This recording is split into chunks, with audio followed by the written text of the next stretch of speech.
benefits the Women's International Music Network. We advocate for women in the music industry with events like this one tonight and lots of stuff on our website and other educational panels and workshops. So please check that out. We also have raffle tickets at the front. We're raffling off like 6 or 7 different prizes. So please buy some raffle tickets, and we'll be bringing those around as well. What else am I forgetting that I need to mention? I don't know. Just feel free to get up at any time. Check out some guitars in there from PRS and Martin. Tonight we have 4 groups performing, so please stick around. We're going to start off with Ariana and the Rose, who won our opening act contest, which was sponsored by PRS Guitars. Then we're going to follow that with Jenna Paone, and I'm actually going to be up there with Jenna and my friend Brad Tolinsky as well. We're going to play with Jenna. We've got the Command Sisters from Canada, who drove down here from Canada to play for you guys. And then we have Lisa Loeb. So it should be a really fun night. Yeah. So I'm going to bring out our panelists now, and we're just going to have a little chat about what it's like to be a woman in the music biz. So come on out, ladies.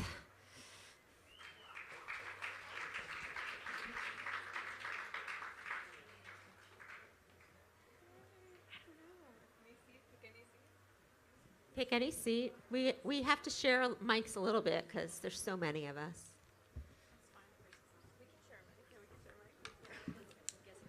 All right, great. So let's start off by, why don't you just introduce yourself and tell us a little bit of your background, and maybe just a little bit about your latest project or where you're at career-wise. So Sarah, why don't you kick it off? Well, I'm half of a sister duo called Command Sisters. Our last name is Command, and we're sisters. FAQ. Well, we've been singing together for over 10 years. Actually just released our first commercial debut single about a month ago. Really fun. Thank you. We're just headed into the studio to record our debut album, which will also be our first release to radio. And we're here. We're super excited to be here with Laura. And Sarah is a She Rocks Award winner. Yes. That was pretty special. Thanks to Laura. So this is awesome. Charlotte. I'm the other sister. That's all I'm going to say. All right, sisters. Hi, I'm Lisa Loeb, and I live in Los Angeles now. I just put a record out last week called Lullaby Girl with Amazon. It's exclusive. Thank you. It's my 3rd record I've done exclusively with Amazon as my record company, which is interesting. And videos that go with it are all coming out as well. I'm always on tour. I'm playing a few shows this weekend, actually. One in, where am I going to be playing? Oh, Sellersville, Pennsylvania tomorrow night. Someplace in New Jersey on Saturday night. At the Jewish Museum here, I'm playing 2 kids' shows in the morning and in the afternoon, and continuing on from there. But I don't know what else to say. I mean, there's lots I could just. And I just want to mention that Lisa Loeb's on the nomination list for Grammys. Yes, so yes. if you are a voting member, please definitely pick her. Pick Lisa. Yeah, pick my song. Pick Lisa. Vote for Lisa. Pick Lisa. Yes. Okay, who's next? I can't see. I'll Jenna. be happy to vote for you. I'm Jenna Paone, and I'm a songwriter based in Los Angeles now, originally from the East Coast. But I primarily now have transitioned out of writing for myself and mostly into writing for others, which is really cool because that's my favorite thing about all of this is the writing. Laura and I are actually working on a really cool project at the moment, which we will be playing some songs from tonight, and it's an album called Girl the Album, and it's a pop album that is written exclusively for, well, not exclusively for, but specifically with teen girls in mind. So lots of really positive messages in a really accessible pop package. So we are working on that and lining everybody up to perform on it and getting that going. So that's my new project. Hi, I'm Ariana and the Rose. I am an independent artist from New York City. I recently put out an EP. I do everything independently through Cobalt Music, which is interesting as a sort of a new way, I think, for independent artists to really be building something. And I've been touring, living in the UK and in the US for the last 2 years.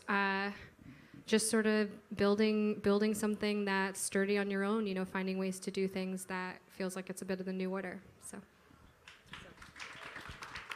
All right, thanks everybody. So I'm going to kick it off by asking this question. What has been one of your biggest challenges as a woman in the music industry, and how did you address it? So does anyone want to jump in with that? How about you, Sarah? Have you had any challenges as a woman? Oh, Me? Lisa? Okay, go ahead, Lisa. Or did you say me? No, Lisa? I said Sarah, but Sarah, you can go Sarah, ahead. yeah. It's funny, we were talking about it backstage. I'm having trouble remembering anything recent having to do with being a woman in the music business. I feel like I'm just a person in the music business at this point. And I think I started out that way. I went to an all-girls school growing up, and I always thought of myself, and I played guitar, and there were not very many of us. But I never wanted to be like, well, you play guitar, you're really good for a girl. Yeah. So I think part of that pushed me to just continue to play as well as I can as a person.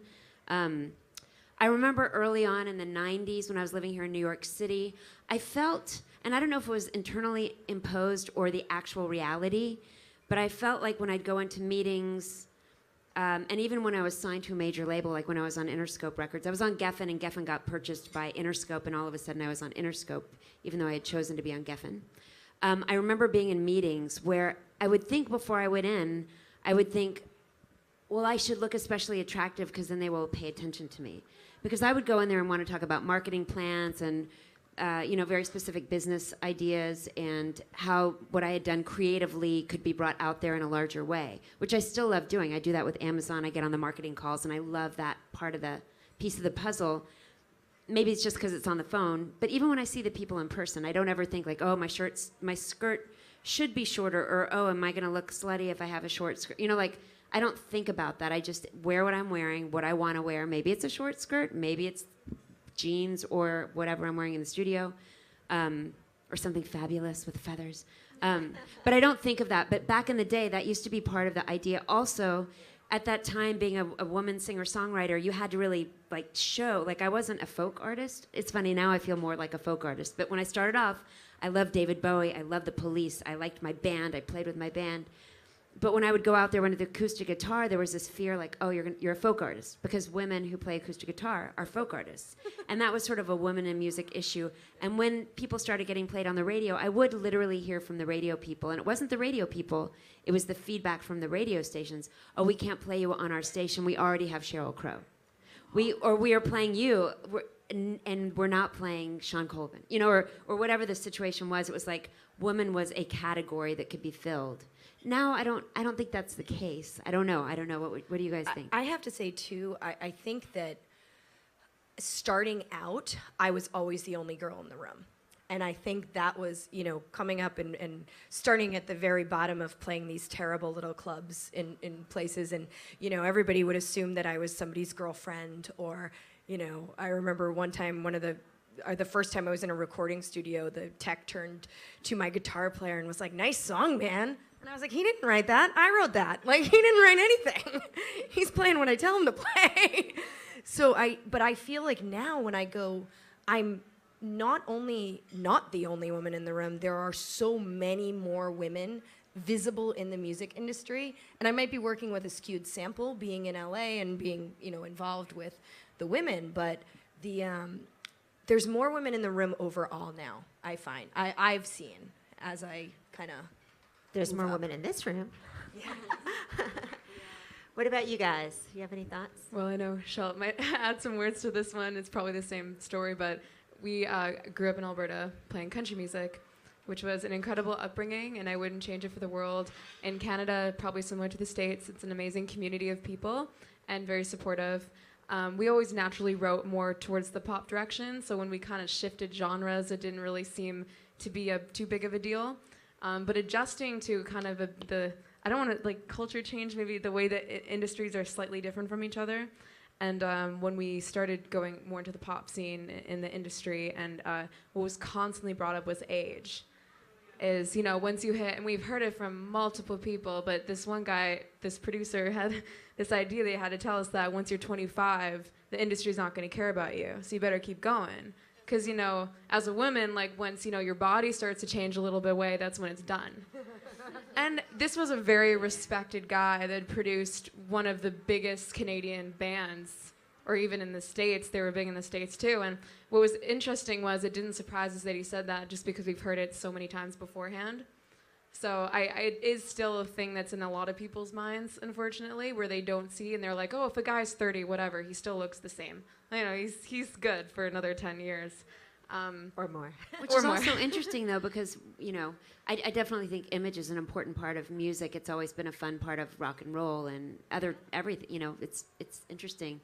But that there would be that much weight on what you look like. Well, Fergie's still killing focus. it. she has better skin than I do. So. Yeah, well, I was going to say the ageism kind of thing, too, and I think what's been a thing for me is, like, not believing those things that you hear from other people, like the age thing. Like, you'll hear these things and they'll keep coming up, and then if you start telling them to yourself in your head, like even subconsciously, you'll start believing them. And so I think what was helped us has just been going forward, kind of like Sarah said, with blinders on, and not even believing those things, because they're not even true. They're not relevant. Like, look at Sia. Like, I always reference her, and she's in her 40s. It doesn't matter. She's making incredible art. She has an image, but it's a creative aspect of what she does, and it matches her music, and that's all that matters. So. Do you have anything to contribute, Ariana? Yeah, well, I think actually to that point, I think it's interesting how it goes back and forth, because if you look at kind of like a trend in the 80s and things, artists like Cyndi Lauper and Madonna even, they weren't in their...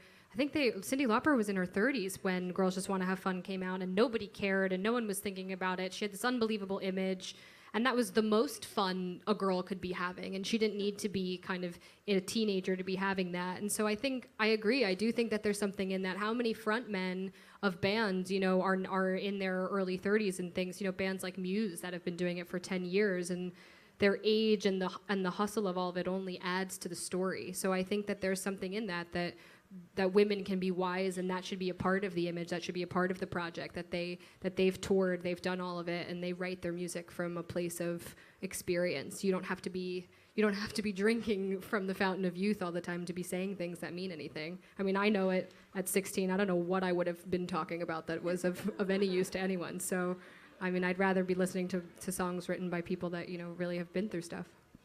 Well, as an older person on the panel, I have found that if you don't really care about your age, then most people don't care. Like, they don't respond to, like, she's too old to be doing that. Like, that doesn't really happen. I could see a label would, like, that's a whole nother thing, because you're dealing with people who are trying to sell you. But I wanted to bring up one other thing about Sarah, too, because I was writing for your Guitar World, and I still do, but I remember that Sarah inspired a blog post that I did about being too pretty to play guitar, because I think that you had posted something on Facebook saying that you got some bad reaction because you always look nice and you put your makeup on, and people were maybe reacting negatively to the idea that why is she so fashionable, and what does that have to do with guitar, and is she too pretty to play guitar? And I was like, what? Look worse. Like, yeah, look worse. But then if you did look worse, somebody would be like, why doesn't she look better? It's like there's always that balance of craziness out there that you have to, like you said, tune out. Anyhow, I was wondering a thought about. Do you feel like there's any particular characteristics about the music industry that makes it more challenging for women than perhaps some other industries? And, has that affected you at all? The youth thing is definitely, it is like a youth culture thing around something like the music industry. But. Well, for me, logistically, I'm a mom now. And as a woman, I just think in general, my husband is a great partner, and he's taking care of the kids right now. Maybe they're watching. I don't know. They're probably not. It's in Los Angeles, but just naturally, I think what happens is the woman has more of a role in all of the details, and it's been posted a lot on Facebook lately. The mental load. I know where the dirty socks are on top of the or the washing machine right now that have been sitting there. I know that there's a shirt that needs to be hand washed. I know there's just so many details that are in my head. In addition to writing music and writing for TV and having my hair done because I'm from Dallas and I'm a musician. There's just so many things on my plate that being a woman and being a mom and trying to tour, it feels different than when I talk to dads who've got kids and they're trying to tour. My whole life is based around, as a musician, I feel like I am never on the road. As a mom, I feel like I'm always on the road. And it's a weird balance. And that's just general, being a woman in the world and what that means. And can you have it all? Is there a balance, or is it always working towards a balance? That's a very specific element of being a woman and a mom in this business. I agree with that as somebody who is starting to approach that are we having kids phase. And, most of my friends now have children. And, that's the friends that have sort of the normal 9-to-5 jobs. They have more freedom to have maternity leave, to kind of take time off. And I think about that all the time of what would I, can I take 3 months off? Can I do that? Is that something that, it's a different planning, it's a different, you kind of think about that. I think you can't think too much about that. I know, but I love that. Everybody thinks about it. And I love in that because any you're a mom industry, too. so. And Laura was probably the first person I met that was a mom in the music industry that, was like, you can do this and have a family if that's what you want. I'm not saying it's not hard, but being a parent is hard. Anytime. Yeah. There is an extra challenge to being a musician and being out at night. I think being a touring musician also. Traveling. Touring. Yeah. Like when I'm at home, it's great. Like I go to the studio, everybody's really generous and everybody I work with is great. We all just work around real life schedules, which include families and other things. But it's just on the road. When you're away, you're away. But I think part of it too is it is hard because I think part of it is, we feel like sometimes I feel guilty. I'm not home. Something happens. Oh my gosh, I wasn't there. Like I was literally going to perform, and 5 minutes before my daughter called me, and she was being taken to the emergency room. And I was like, oh my god, what do I do? Am I supposed to go on stage now? How do I do that? But the other side of it is that your kids see you as a person who is following their dreams and is inspiring and is really putting a lot of energy into something that makes you so happy, and that's really important too. Yeah. Also, Yeah. I mean, just on a totally different note, That was very specific. I think and I don't know if this is something you guys have experienced at all, but there seems to be some sort of preconceived notion that, if you're an artist, if you're a female artist, especially for someone like me, I make pop music, that you wouldn't maybe necessarily have an understanding of all the business side of things, of how things work, of how marketing would work, or something that feels a bit of the heavier side of things. And that's feedback that I get a lot, that people sort of say, oh, I didn't expect that. I didn't expect for you to come in and have an understanding of how the business of music would work. And I don't know if that's something all musicians get, if that is necessarily more female driven, but that's definitely something I found. And I always think to myself, well, we probably wouldn't be having this meeting if I didn't know some of those things. And that's just as much as being a musician these days, whether you're on a major label, on an indie label, or totally independent. So I always find that that's an interesting piece of feedback to get as a girl. Yeah, I get that a lot too. I'm very involved in the business and the marketing and just everything surrounding everything, the artwork and the videos and the editing and everything. And yeah, I've had people say, wow, you're really good at helping with editing, but it might be as an artist.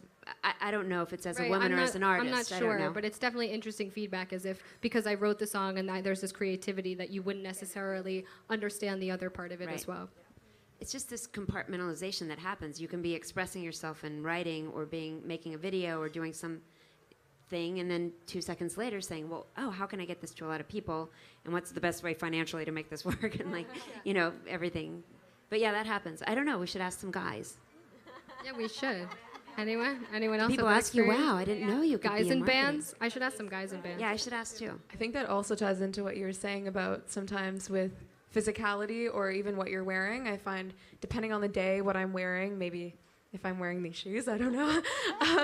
But yeah, you could be in a studio setting or a video editing setting, and it's the same thing where I feel like sometimes people almost take what you say differently. Like they almost don't believe you, or they don't. And I think of how many times I've been in a business setting that I've had an idea or said something, and it just seems like you're having to work twice as hard to get that same amount of respect that somebody else might say the same thing. And sometimes I wonder if it is because of, how different we are, if we dress this way or, So it's definitely something that's always on my mind, and we definitely feel it. Yeah. I think it's like that in life though too, because Yeah. this is a social experiment I did. I've traveled with full makeup on and then without, and you definitely get more perks when you have your makeup on. The pilot will talk to you. You'll be bumped up. Maybe it's how you feel about yourself too. I don't know, but I guess it's a perception everybody has about people in general. Well, I want to kind of get off this topic for a minute because, yes, we live this on a daily basis, but we're all musicians. And I wanted to talk about how much the industry has changed in recent years and kind of think positively about it. And are there certain tools or methods? I mean, we talked a little bit about participating in marketing, and I know, Sarah, you do a ton of that, and I'm sure we all do. Are there specific tips or ideas that you found super effective recently to get the word out about what you're doing? Anybody can jump in. Doesn't have to be all on Sarah. How about you, Ariana? I guess the best way is to just tell everybody who will listen to you without being annoying. But I think in general, there's as soon as I sort of accepted the fact that there's really no shortcut to building a meaningful audience and really taking the time, when you're touring, when you're playing, to put the effort into that and to listen to people, I think that's kind of ultimately that's the secret, that there is no short way to circumvent things. I think that things like Spotify and Apple Music have changed the landscape for artists, especially independent artists, being able to get your music out to people. It's still not, I think that the buzzword everyone likes to say is it levels the playing field. I don't know if it totally does that, but it definitely gives resources and tools to people if you're able, again, to put the work in, to go meet people. I think that, there's no harm in asking people to get coffee and talk to them and hear how they do things. So I think just being open to connecting with people and putting the time in. I have to agree with you. I think that connecting with people, every once in a while when I do get out and I speak to people, there's always things happening on a very grassroots level. You'll meet somebody who's a film student who, wow, I'm looking for music, or a friend of mine who graduated from college. We went to college together, and I'm a documentary filmmaker. Oh, that's cool. I make music, and I'm happy to write something for you if you ever need it. You would do that for me? Well, yeah, of course I would. But doing that basic old school thing that you would do when you started out at the very beginning, find any way to work with people and collaborate. It's also what you were saying, the social media, it's so great we can reach so many people, but I find when I write a personal email, which is very time consuming, I'm playing on Sunday in New York. One of the shows sold out, they added another show, but I was oh right, I usually write a personal email to all 300 people, or some sort of, small group email to 300 people, like I used to when I was here playing at the bitter end. I would call 300 people or 100 people and say, hey, want to remind you I'm playing tonight. Those would be the people who showed up. Making sure you're really utilizing your core audience, even if they're your friends and family again, even though you're reaching tons of people, don't forget your friends and family and the person you met on the plane and your aunts and uncles, and, really let people know and give them the tools to spread the word too. Give them the little phrase that you email them. If you want to share this on Facebook, that would be really great. Just grassroots. I think the biggest thing that's helped us, and it was kind of just a mentality switch in a way, was growing up in country music. We had 2 different managers, and because we started at a young age, we've been singing together for over 10 years now, which feels a little crazy, but we were a lot shorter back then and probably not wearing these shoes. And It was interesting because my sister always loved writing songs. So it really was all about the music. But at the same time, we knew that the image or the social media and the marketing was a very essential part of it. And even at 13, I recognized that, but I just didn't know how to do it. And I took other people's opinions so seriously that I depended on our managers to say, well, this is what you should look like, or this is what you should wear.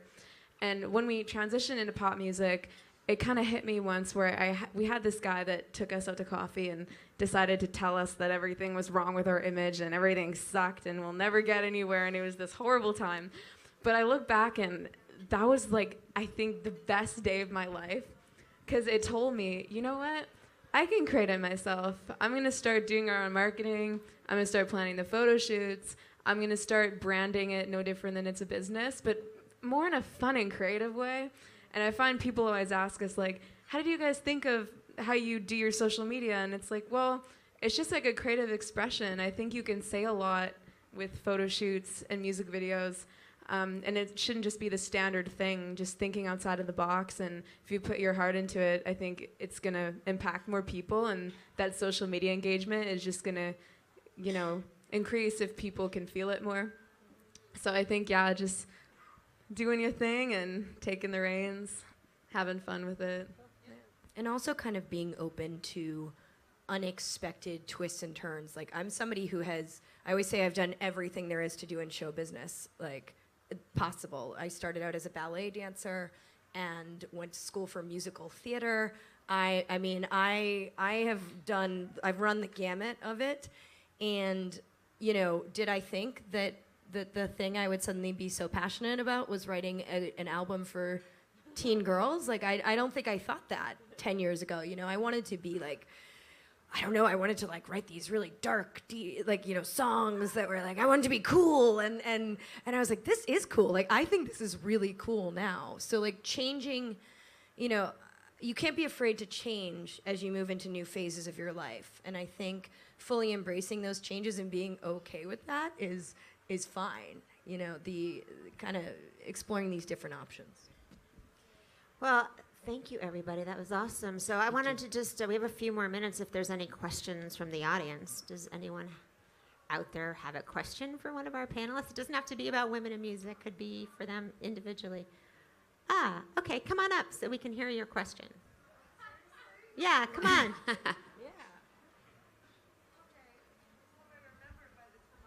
Can you get through?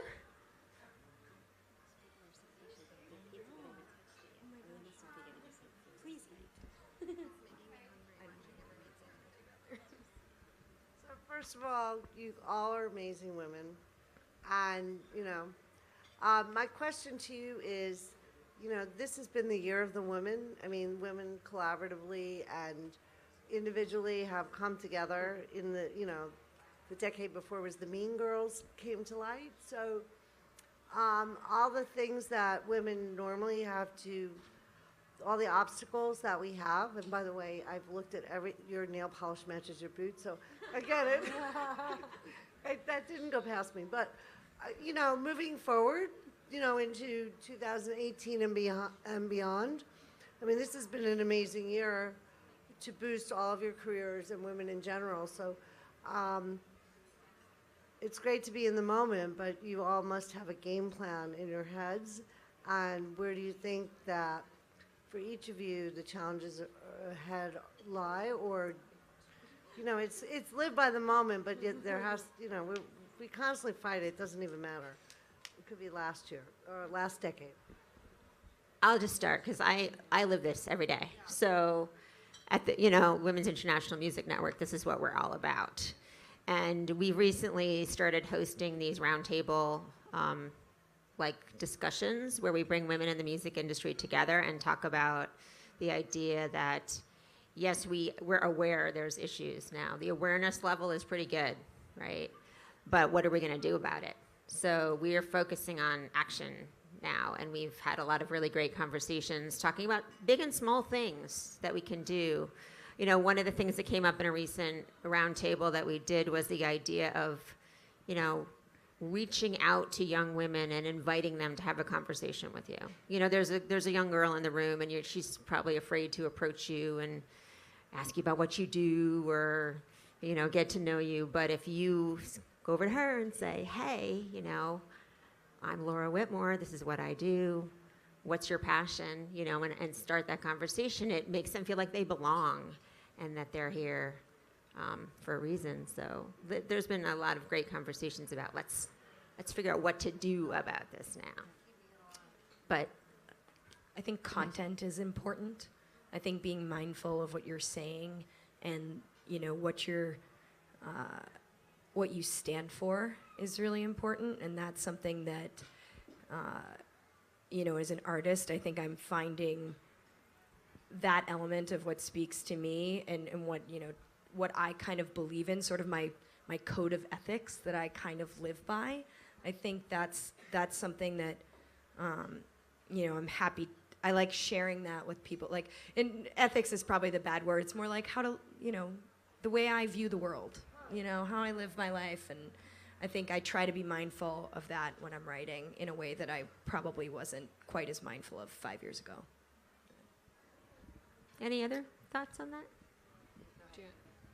I liked what Lisa said earlier about how she's a person in music. I think that having awareness is so important, but ultimately, I think the goal is that it doesn't feel that it's delineated in any way, that it's such a non-issue that it's just about people making music, and or in any art form. Obviously this is like the hottest button issue in the moment. You're right, it has been the year of the woman, but as we've seen over the last months, it's in every industry. It's not just the arts, it's everywhere. So I think that we get a unique ability to put it into music, to put it into something that touches people in such a big way. So you get to put it into something that permeates for people in such a personal way. That's a gift. But I think that ultimately the job doesn't get done until it's not about sort of recognizing one thing or the other. It's just about it being the thing that you're doing, music or a film or whatever your job is, whatever that thing is that you're trying to touch people with. I think being able to communicate and connect with people, whenever I have a chance, which is rare, like when you're a musician, you're often out by yourself or with your band. It's a very isolated, insulated business. You're really busy and you're working by yourself. It's great to be with other people, whether it's other musicians, other artists, for me, other moms, whatever, saying, oh, did you experience this? Oh, I experienced that. And you see it a lot on the internet right now with the Weinstein extravaganza and everybody experiencing that. But to be able to communicate it, to vent it, to digest it, that really, there's just a different feeling. You get brought to a different level of closeness, of communicating, which I think is very human and important. And I also like what you said about kids. I see with my son, who's 5, and my daughter, who's almost 8, they both equally love to music and listen to music, and they're both equally allowed to bang on the drums in the living room or play the piano or whatever playing means at this point. There doesn't seem to be a difference, and to just continue that, like to know that boys and girls and women and men, whatever gender, blah blah blah, just who are you and how can you connect with other people, and what does that mean? And they're both going to be Daft Punk robots, and so you won't even know. My kids are Daft Punk robots of their own choosing for Halloween. My 5-year-old son wants to be a Daft Punk robot, so they have their helmets. You won't know the difference between them. Well, I think we're going to have to wrap up. Do you guys want to say your... Well, okay, we'll do it privately. But thank you. That was a great question. I think we're going to wrap up so we can set the stage for the music.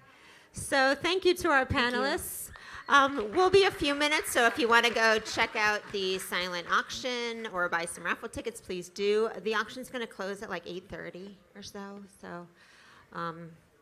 So yeah, please check that out. Thank you. And thank you, everyone. We'll be back shortly. Thank you. Thanks.